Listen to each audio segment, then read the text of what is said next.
Welcome, scholarly gamers, to another episode of Jungle Drums. I'm joined this evening by my good friend and fellow gamer, Sergeant J. How we doing this evening, sir? Hola. Good. How are you?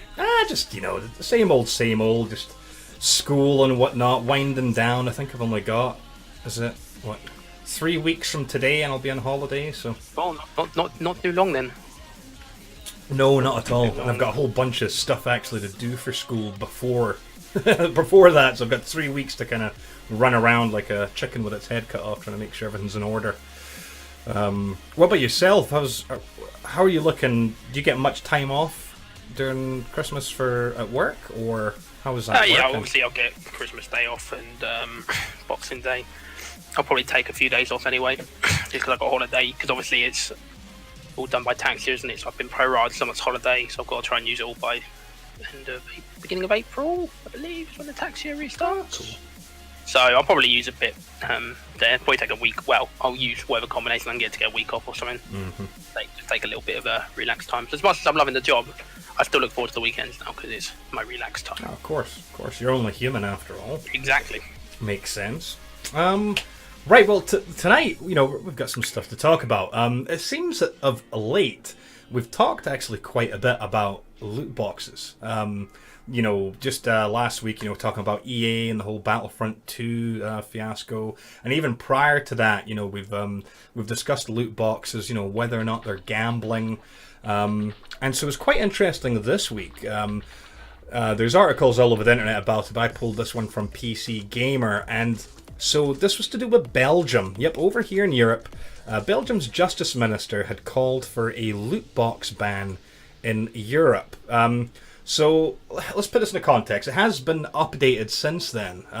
But what initially happened was that after this whole kind of Battlefront 2 saga that had occurred with the loot boxes, Belgium's Gaming Commission had launched an investigation into whether loot boxes available for purchase in games like Battlefront 2 and Overwatch and others constitute a form of gambling.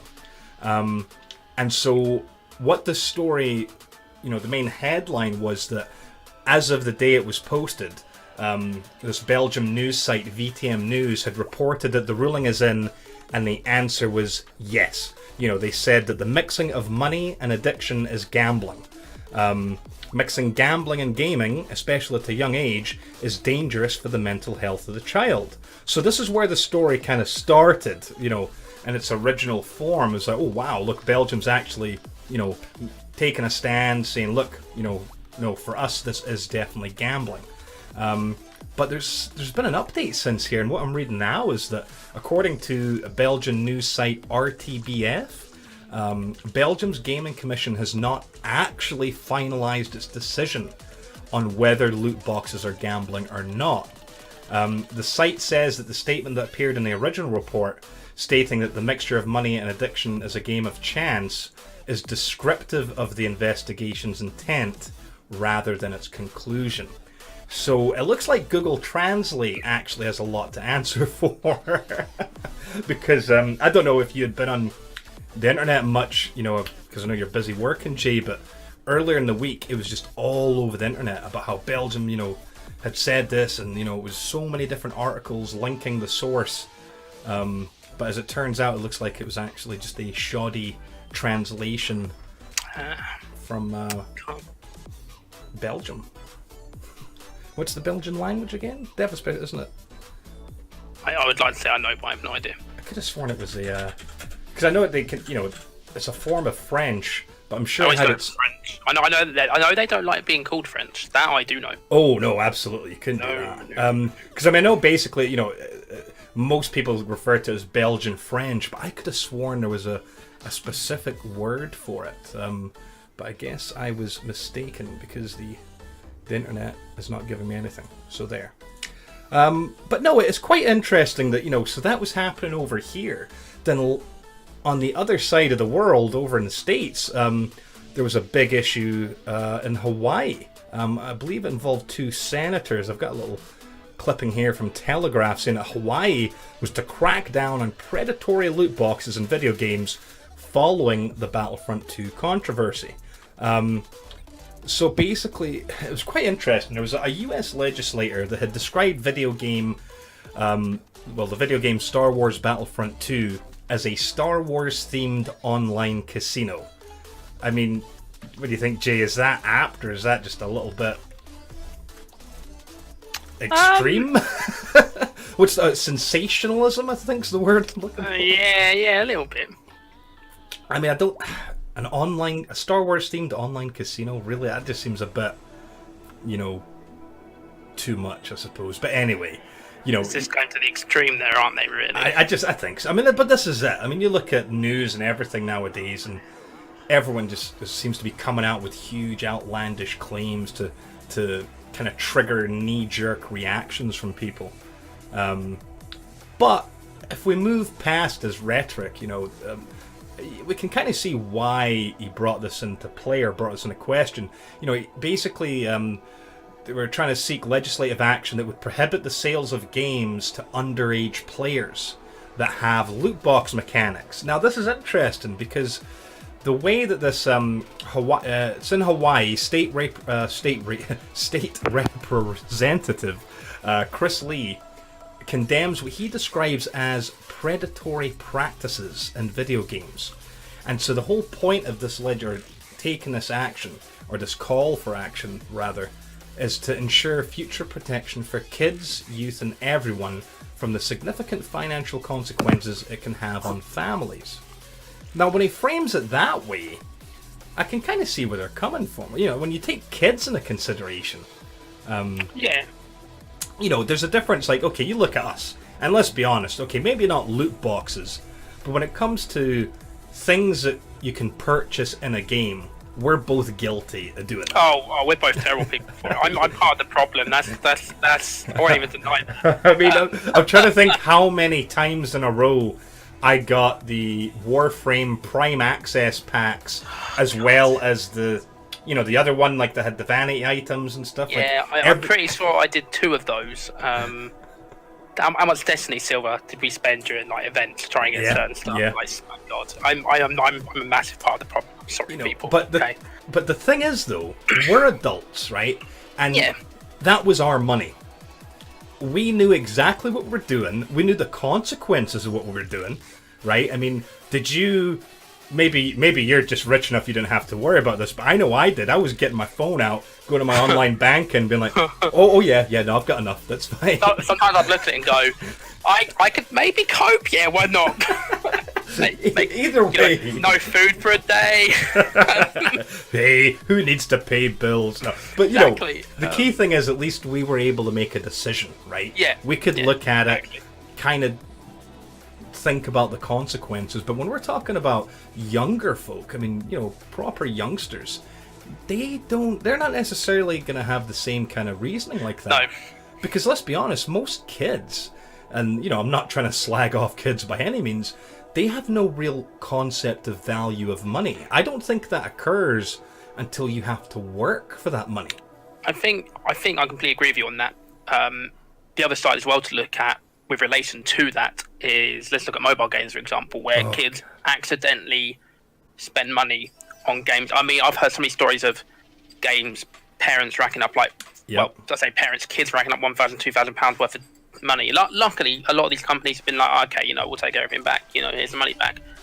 But it's that fact, as you say, they have no concept. They see a little icon that says, it costs this type of currency. To them, that could just be a different type of currency. They don't know. And they don't understand that £100, £200 could actually be a dent in their parents for a month. I mean, it doesn't see... I mean, realistically, without sounding like a penis here, £100, £200, I don't think is a lot of money. I mean, obviously for other people it is, and I'm not trying to be a cock there with that. No, but I know what you mean. They don't realise how much that is and how much that can affect. But that's the thing, there's people out there, there's families that don't have expendable income. There's plenty of folk out there that are just, kind of scraping by. And, now not to sound completely one-sided though, because if we think about it, on the other hand, responsibility somewhat has to come down to the parents too. Like, one day when you have children, are you going to give your child, at a very early age, access to a console that's tied to your credit card or your debit card. Oh no! And the ability it will be to a purchase separate things account. without a password. You know what I mean? Like, again, it just kind of seems to me like a bit of sensationalism again, where, if you were a savvy parent, you'd be able to prevent your children from making all these crazy purchases. Let's be honest, right? I mean, there's parental controls on just about all devices. I know even the Xbox itself. If you set up a family account, has this really cool feature where you can limit to them to how many hours they play. Yep. And it sends you an email. There's all these controls. So I think this kind of concept of like a game on Xbox, like or PlayStation, like Battlefront 2, and kids being able to rack up all sorts of crazy debt. I don't think that's... I totally agree with you on that. I think as well, though, you got to look at potentially the parents going, we shouldn't have to have that responsibility as such, which is a really bad counter argument to come in with. I personally think, at the end of the day, it is your responsibility to teach your kids about money, monetary wealth, monetary value, games, gambling, not in this sense necessarily so much, but it's a hard one. I guess maybe, I think maybe too it's because I'm so used to paying for my Xbox Live and my purchases via a debit card and stuff, but just thinking about it, I mean, actually young people probably don't, right? They're probably using like the prepaid cards you can buy from like Game and GameStop. Yep. So could it be possible then a kid, let's just use this crazy, what this representative is saying, that a child so addicted to Battlefront 2 is going out and committing crime. So like going to game and shoplifting credit or something maybe? I mean, could that be it? I mean, I know it sounds ridiculous, but if folk out there will commit crime to fuel other addictions, whether it's gambling in a casino, gambling at the bookies, alcoholism, drug addiction, then, if someone was that addicted to gambling in Battlefront 2, which I know we've talked about our loot boxes gambling before, and it's just, I just find it straight. I mean, on one hand it kind of is, but on the other it's not. You know what I mean? Like, when you think of gambling, you're thinking of, there's always you just usually think of money, I don't know. I'm really up in the air with that. I think in terms of, obviously, I mean, that would be more of the side of trying to get money, because obviously they couldn't go into the game and get all these cards because that's all done via tills, isn't it? Obviously, if they had the numbers on the cards, how many cards in game would be looked at, used, and then I think the other thing as well, though, to look at is from game's perspective, from a game's point of view as well, that is it's very hard to regulate that towards kids. And the reason why I say that is not necessarily from the same angle here, but an 18 game can still be played by a 12-year-old kid because their parents can buy it for them. They can't regulate that. They can't. You can't sit there and question a parent and go, "Is your kid 18?" Well, no. Well, then we can't say it to you. Yeah, but it doesn't matter. You're buying it for your kid, And they can't sit there, the adult parent, whatever, and go, "Oh, have you taught your kid monetary value?" No. Oh, well, then we can't say this game was sorry because it's got microtransactions in and loot boxes. They can't do that. Again, right. with all these parental controls and everything, there is ways around them. Kids could actually guess passwords, actually find out passwords.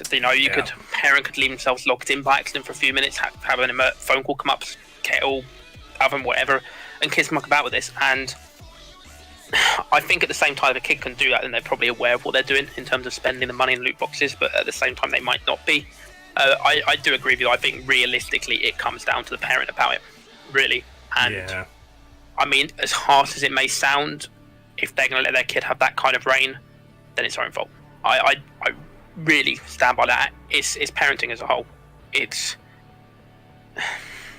I mean, you could say from a completely different argument point of view, completely unrelated, like, if a parent talks to a kid about crime and tells them it's bad and everything, if that or doesn't, and that kid commits a crime or whatnot, or goes out stealing, is that still the parents' fault at that point in time? Though, and it's as you say, it's all this all up in arms of who's at fault. Where is this really a big problem? And I don't think this discussion or this point will ever be solved.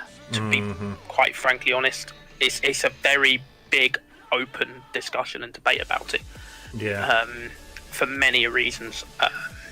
I think you're right. I mean, because it's just, we have this kind of standard kind of concept of what constitutes gambling, and I mean, okay, gambling is kind of a game of chance and this, that, and this, but I mean, at the same time, I'm not convinced that, because like when you gamble, like every time you gamble, there's a chance, and probably quite a big chance, you will get absolutely nothing in the return. You know what I mean? You place a bet and you lose all of it. Whereas with things like loot boxes, you always get something. It might not be awesome, it might not be what you wanted, but you always return something. So is it really a gamble per se? Because for me, I think to define a gamble has to be that ability to just come out on the other side with nothing to show for it.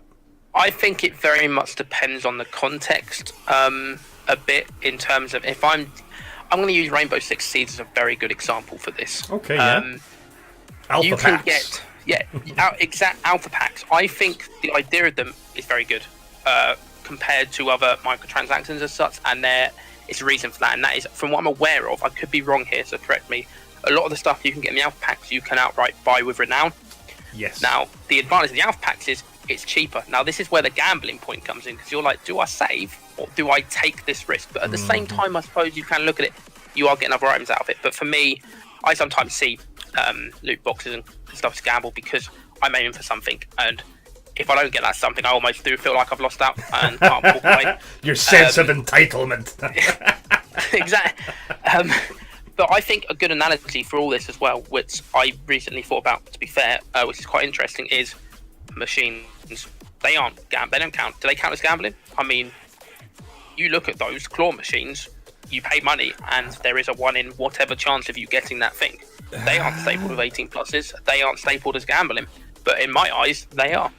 I think, that little analogy you put there is actually beautiful, when I think about it. A loot box is very much like a claw machine. It's more like a claw machine than slots, in my opinion. I know you could say, well, wait a minute, no, but a loot box kind of spins through a whole bunch of random things and this and this, but no, I think that's quite good. I think they're a little bit better than a claw machine, but like I said, you go to a claw machine, and how many times do you sit there? I've done this myself. I've put 10 quid into a claw machine and not got anything, or got something, and you're like, that's £10. I just get something and get jack diddly squat. At the same time, you've also got those claw machines, which I would remark more towards loot boxes of, you always get something. In gambling, when realistically, if you look at it, they are. Because you are putting that money, you put that £1 in, for example, and you're having a chance of you're riding the odds of whether or not you've hit the jackpot point. Claw machine, it's going to pick something up. So, yeah, it's a very weird thing to look at loot boxes. And as I said, I think they're going to be something which constantly, I'm going to use the word term here, plague the gaming industry, even though I am a whale and I am part of the problem. And I think this discussion is going to go on for a very, very long time. Yeah, I found it interesting how this state I keep on saying my two syllables are the same. State representative, Sean Quinlan from Hawaii, he brought up the example of Joe Camel in relations to Battlefront 2. Joe Camel, or old Joe, I remember when I was a kid watching Formula 1 and they had the Camel F1 cars, and any kind of magazine you picked up would have Joe Camel, and there was always these billboards of Joe Camel, and he was super, he was really, really cool, this really suave character for the Camel brand of cigarettes, and that was, targeted, and, it was argued that that character was really marketing cigarettes at children, because it was a cartoony type of character, it was cool, And so sure enough, after, a 6-year lawsuit and everything, Camel Cigarettes had to stop using that character of Joe Camel. And it was a prime example of how advertising and marketing adult products to children, through the use of a mascot, can influence kids to a big degree. And so this is the argument they're trying to say about a game like Battlefront 2 is making, Star Wars make kids want to gamble. With the other kind of big argument, which is true, is that, children are not psychologically or emotionally mature enough to deal with things like gambling. And, it's as you say, it's a very interesting argument, one that's not going away. Look at Battlefront 2. Yeah, they've ditched the loot boxes for now. Key words, for now. How are they going to come back, and in what shape or form? We'll just have to see.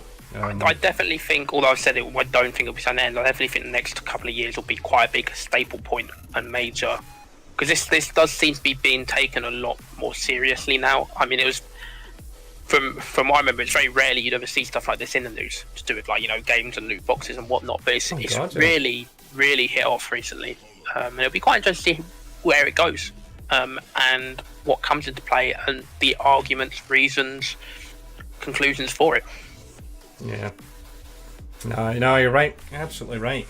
Speaking of arguments that are just not going to go away, if you are on social media, if you're on the internet, if you're a gamer, a techie, you have most likely heard about net neutrality. Now, net neutrality as a concept has actually been around since, oh my god, it was coined in 2003, the term itself, by what was it? A professor, Tim Wu, at Columbia University over in the States. And so that term has been around now for, better part of 14 years. But net neutrality as it stands in the headlines today has specifically to do with the US. And in particular, this whole situation with the FCC. If you haven't really kept track of it, what had happened was net neutrality had been kind of a set of legislation that was enacted in 2015 over in the States. And this was to allow the FCC, which is the US Federal Communications Commission, it gave them regulatory powers over the internet, specifically when it came to internet service providers. There was a lot of other things that happened. The net neutrality rules, as they've been labeled, also ended up applying Title II regulations, I believe they're called. Again, I'm no expert in US law, but basically saying that it made internet a utility. So anyway, this stuff came in 2015, and people rejoiced. Well, okay, this is cool. Because prior to 2015. The FTC, the Federal Trade Commission over in the States, was the organization or government body that regulated the internet. But so anyway, fast forward 2 years, and there's just been so much stuff in the news. So the big headline this week, which I've sourced from Reuters, or Routers, depending on how you want to pronounce it, was that the FCC chief plans to ditch the US net neutrality rules. And that's the guy right there who's getting a lot of flack on the internet, Ajit Pai, or Ajit. Which is funny, because up in Scotland, slang for an idiot's an Egypt, so it's quite close to that. But anyway, basically he announced that, look, they're planning to repeal those rules, and there's going to be the commission's going to meet on December 14th to vote on it. So, holy crap, the internet has exploded, right? The amount of stuff that is going on the internet, people are discussing this, how if this goes through and this happens, you're going to see all sorts of crazy things happening with the internet. You'll see yourself having to pay for access, to different services. There's no longer internet freedom, so to speak, and there's some really good arguments out there. The biggest problem I have is the amount of misinformation that is actually kicking around on the internet, because the big issue I have with this whole net neutrality issue, whether you're for it or against it, is it has been turned into a political issue, and it's not. That we're talking about technology here. We're talking about the internet, and it's just, it's great. I don't know. Have you seen much on? Because I know you kind of hang out on Reddit quite a bit, G, don't you? I haven't actually seen much about this, to be fair, because a lot of the stuff I'll look at is stuff I want to look at, so I'll be like games Reddits and stuff like that. So, to be fair, I haven't actually seen much of what's kicking about with all this and what people are saying and what people are assuming. Yeah, well, see, assuming that is, you're spot on there. I mean, the thing is, before, it depends what side of the camp you're on, and this is what irks me. I want to see more kind of objective discussion about this, because at the minute, there's just so many, I hate using the word radicals, but it really almost is extremes. It's this way or that way.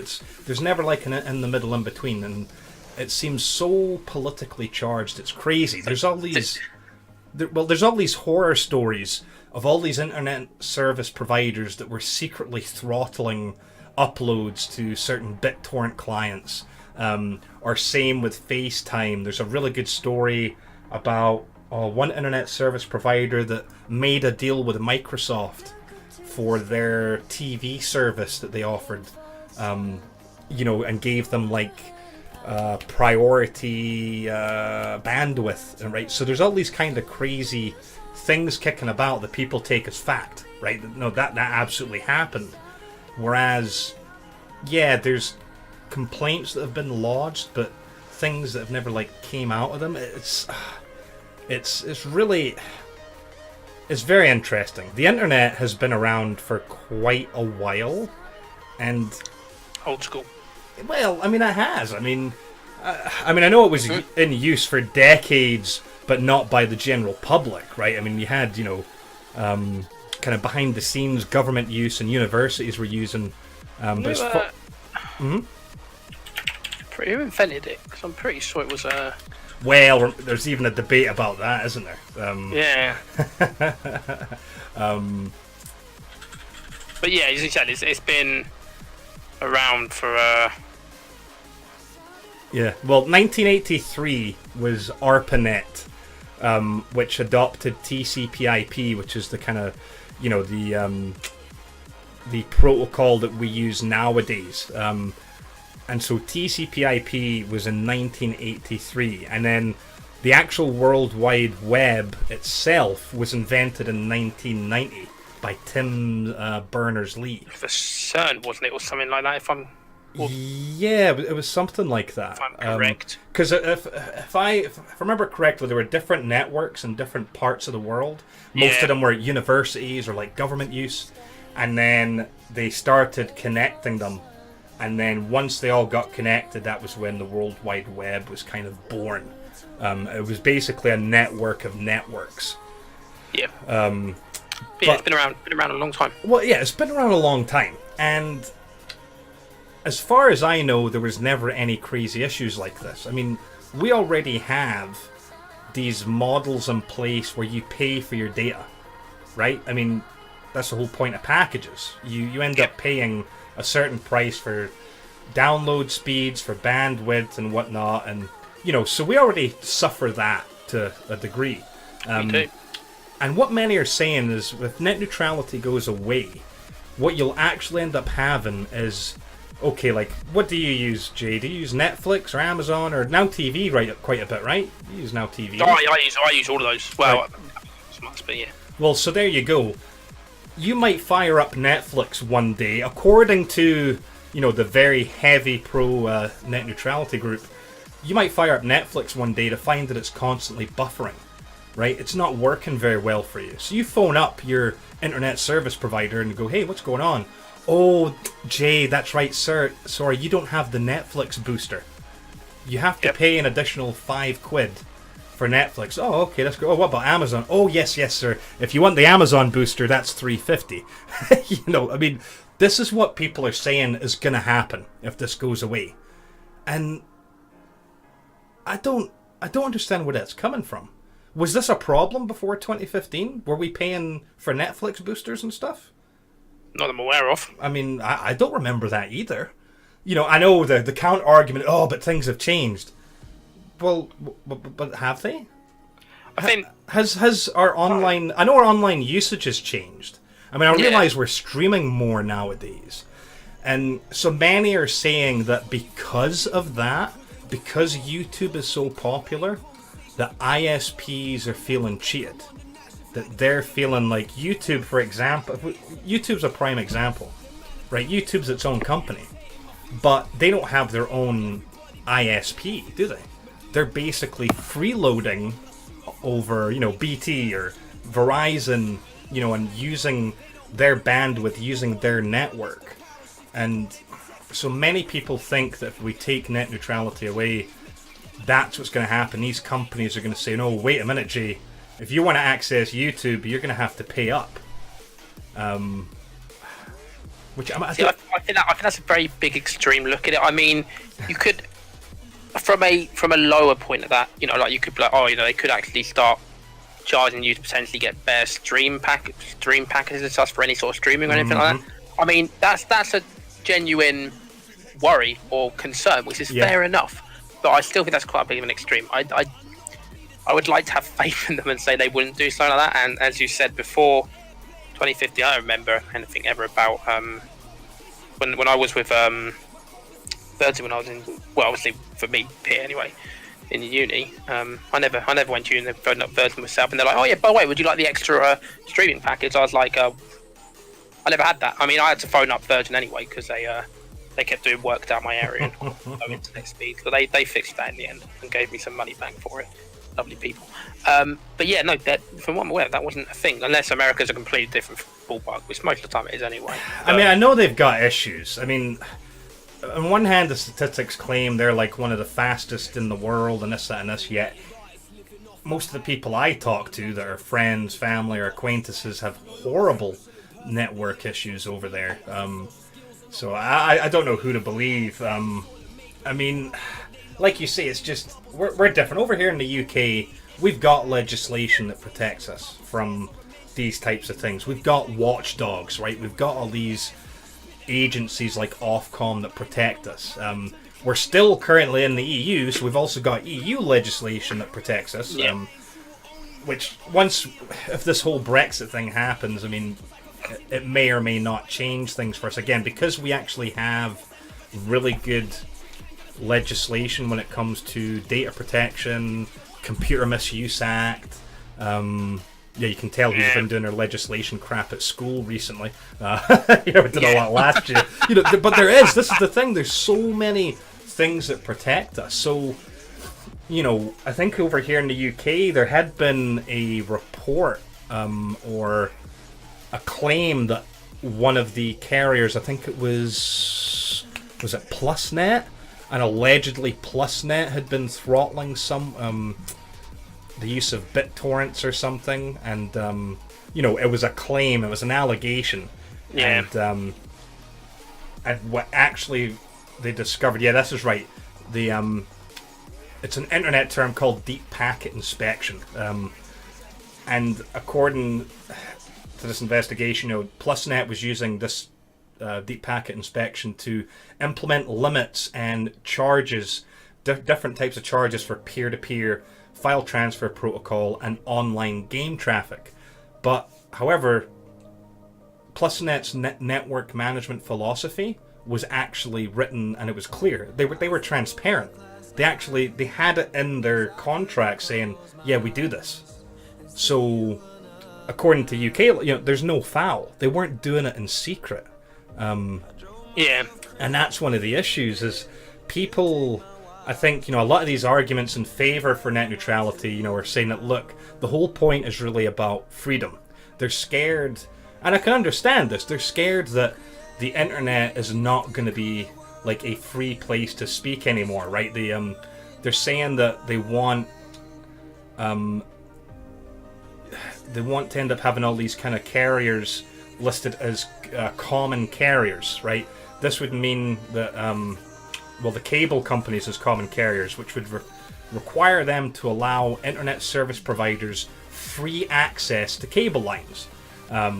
Because even so we talk about fiber and all this and that, there's still a lot of cable in use. And I think they're just using this terminology of cable, I think they mean fiber as well. And they want to do this to ensure that then those cable companies themselves can't screen, interrupt, or filter internet content without a court order, right? So there's all of these kind of interesting, things. Common carrier status gives the FCC the power to enforce net neutrality rules. It's interesting. The argument is that if that doesn't happen, then basically these telecommunication companies become the gatekeepers of the internet, and they can control which websites are going to load quickly, load slowly, or not load at all. I mean, when you listen to these arguments, you're like, okay, well, no, that sounds... I get that. Absolutely we should be fighting, for that. It's just, what I find interesting is, why do we think that that's going to happen all of a sudden? Because it hasn't yet. I mean, I get that it could happen, but where's the evidence to suggest that all of a sudden this is now going to become an issue?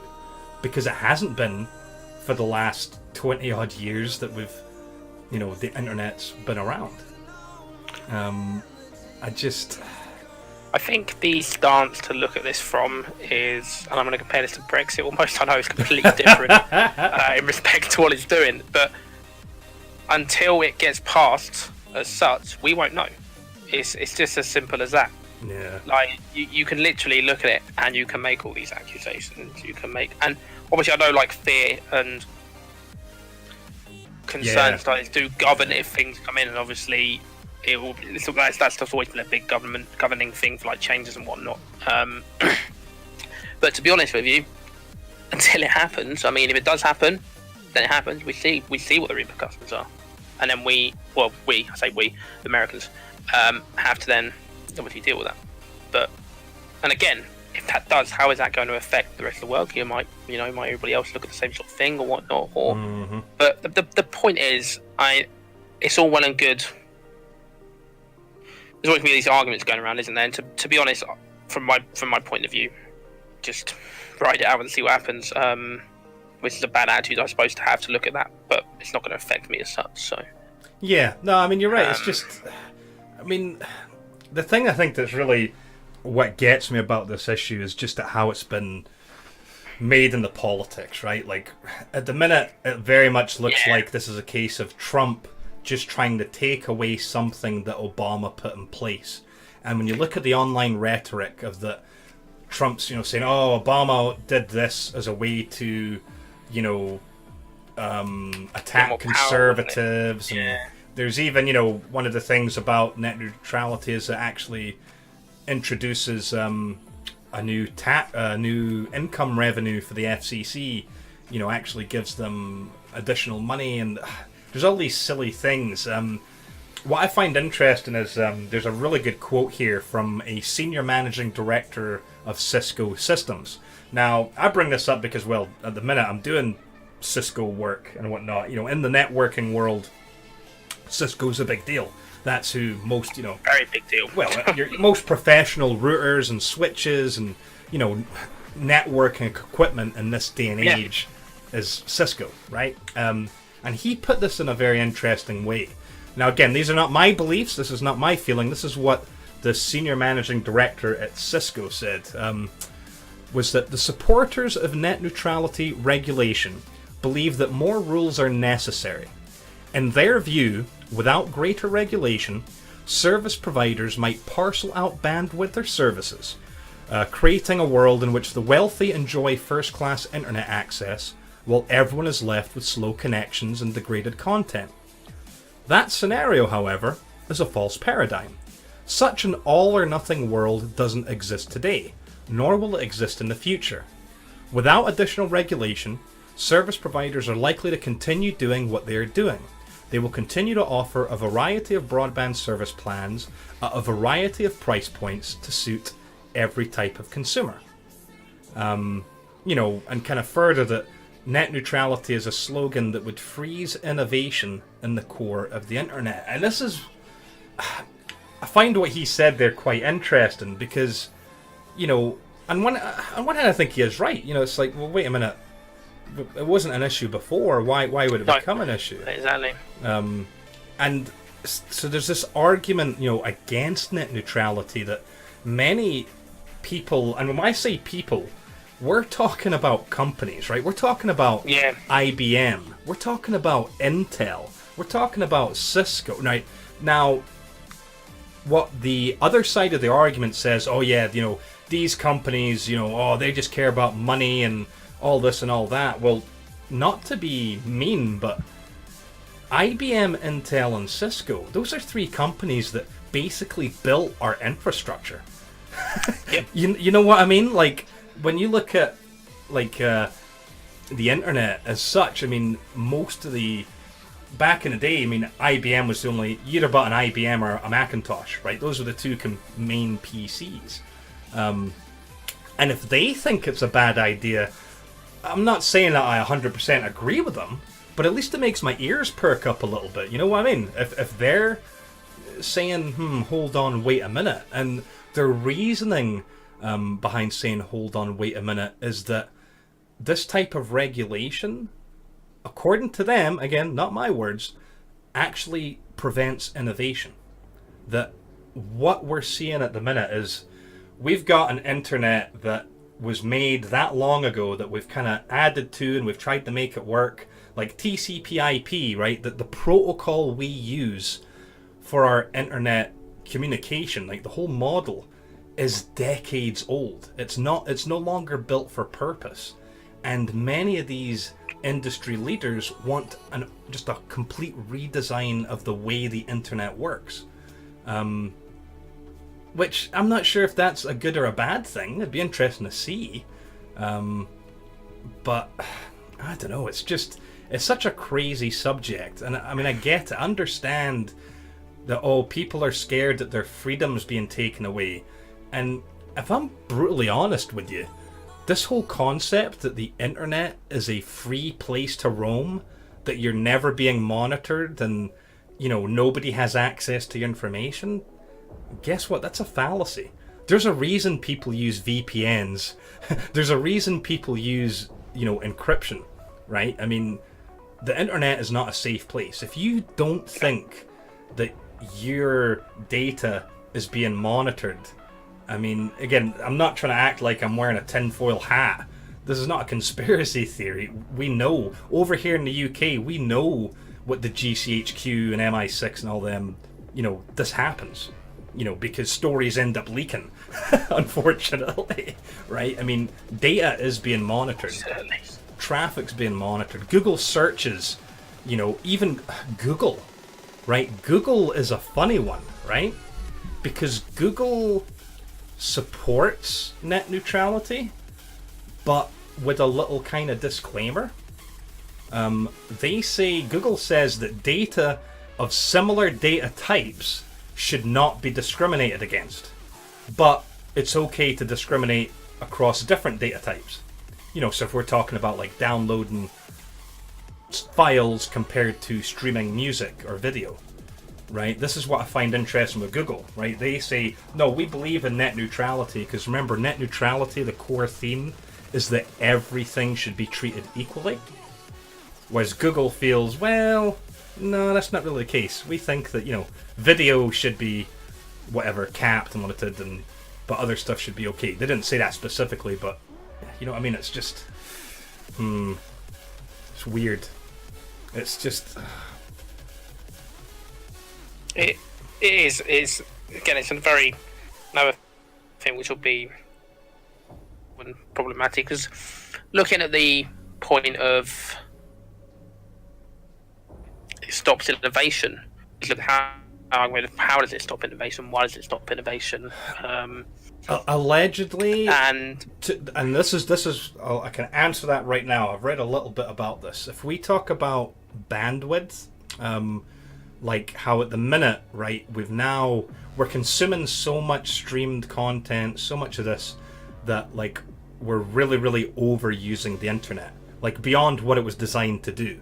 Now, of course, you know, we're counteracting that by putting in more fiber optics, by building data centers, more of them over the world. This and this. We're trying to improve the infrastructure. But this is where an argument comes in for where if ISPs had the ability, like for example, right, between me and you, like say you download only 2 gigabytes of data a month, whereas I download 300 gigabytes of data a month.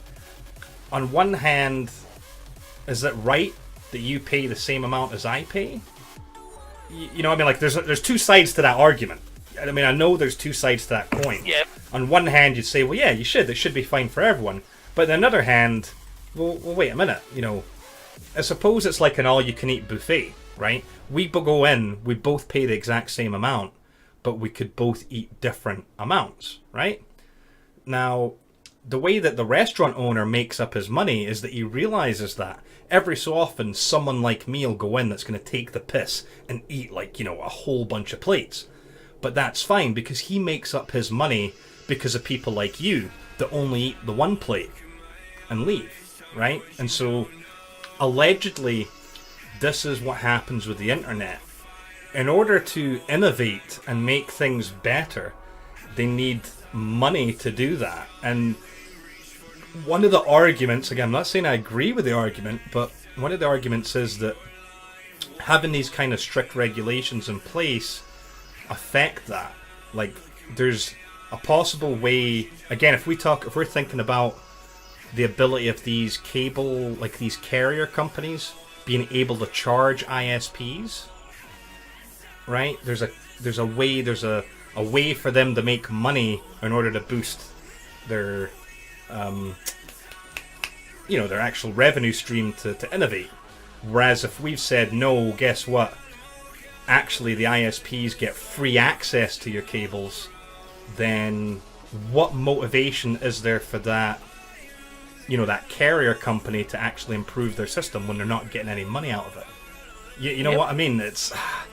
I'm not saying I agree with it, but this is why when I look at this argument, and when you take away the political and the emotional reactions that some folk have to this, when you look just at the actual arguments themselves and the facts, I mean, it's like I feel like a dog watching a tennis match. You know what I mean? Like I'm going one side looking at whether good point. Oh, but wait a minute, Cisco says this. Oh, good point. Oh, but wait a minute, Save the Internet says that, our freedom's being attacked. Holy crap, yeah, you're right. Oh, but wait a minute, Intel's actually saying that the internet as it stands today, well, Intel didn't say this, but, the internet is actually 10 years behind where it should be. That it should be faster, it should be better. There's a reason that there's other countries in the world like South Korea and Japan whose internet infrastructure is amazing, rock solid, super fast. But oh well, it's just I really want to see how it turns out. I do not foresee if net neutrality goes away. And again, this is the other thing, Jay, they say about it going away. If this gets repealed, it means control goes from the FCC back to the FTC. It's not saying that nobody is monitoring the internet in America anymore. Yep. It's just passing the buck, funnily enough, back to the commission that was in charge of it prior to 2015. So I just don't understand what's changed in 2 years. That now all of a sudden it's going to be this apocalypse of the internet. I understand the cause, I understand the reasons, and understand why we should keep net neutrality in the headlines, why we should follow the rules, or the concept of net neutrality. I just don't understand why the sensationalism about it now, because it's never been an issue. It's a bit weird, isn't it, how it does almost, with it being trying to be repealed, as you said, politically, how it's suddenly come into play as Trump has come in and whatnot. And I think this is the big problem with this, is because it's been almost treated as a very political thing, we could say, as you were saying earlier. It's this whole entire... I don't want to disvalue some of the facts that are out there because they probably are true, but Yeah. facts are just being thrown around, like scaremongering facts, potentially random facts that might be true but have been slightly blown out of proportion, or even on the upper scale, completely blown out of proportion. And this is a big problem. It's not really I want to say almost scientific, scientific sort of debate or technological debate about the pros and cons of it in terms of the hard facts. And I don't think you're right. I don't think the right people are having these debates in the public eye. Instead, we're getting folk that are just, going with these weird comments, and like misinformation is a huge one. I keep seeing these images of, and the quote, saying how Portugal doesn't have net neutrality, and look at their plans. And I don't know if I can find an image of that really, really quickly, actually. Portugal. But I think that is what's nice, though, is that you have got people like Cisco and everything weighing into it. Oh, there it is. I knew I could find it. Right, so... Oh, come on. I want your full size. There we go. This image is spreading around all over the internet, and it's saying, look at these different plans. They've got Facebook. In fact, if I just copy this, I'll put it in the thing for you to see, Jay. Yep. Let's see. There we go. I've put it in the Jungle Drums channel. Cool. And, so they're saying this is what the internet looks like in Portugal. That you end up having to pay a certain plan for access to Facebook, Instagram, Twitter, Snapchat. But then if you want access to Skype and, FaceTime, then you have to get this plan. Oh, you want Spotify? You need this plan. Right? And that is getting thrown all over the internet saying, look, America, this is what your internet looks like once net neutrality goes away, because this is what's happening in Portugal, right? This image is an image of mobile booster things, right? Where you're talking about your cell phone, your mobile phone, right?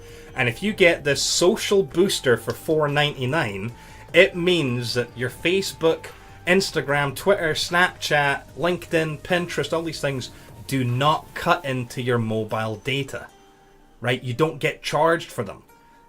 And that's...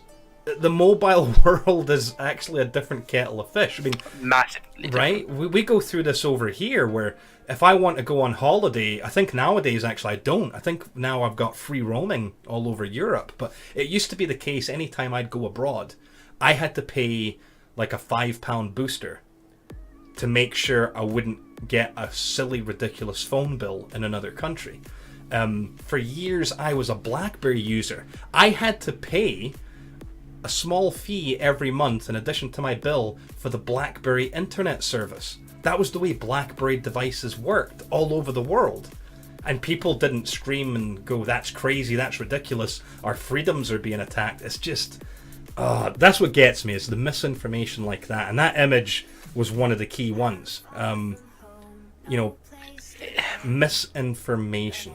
That is a big problem, isn't it? And again, just looking at this, it boggles my mind to think that people think this is potentially a possibility. I can understand why they might think that, but I don't see internet companies doing this. I mean, I'll tell you what I do find interesting, Jay. I think one of the things that comes out of this that I think I have to agree on is that, like, in the beginning, the birth of the internet was a luxury item, right?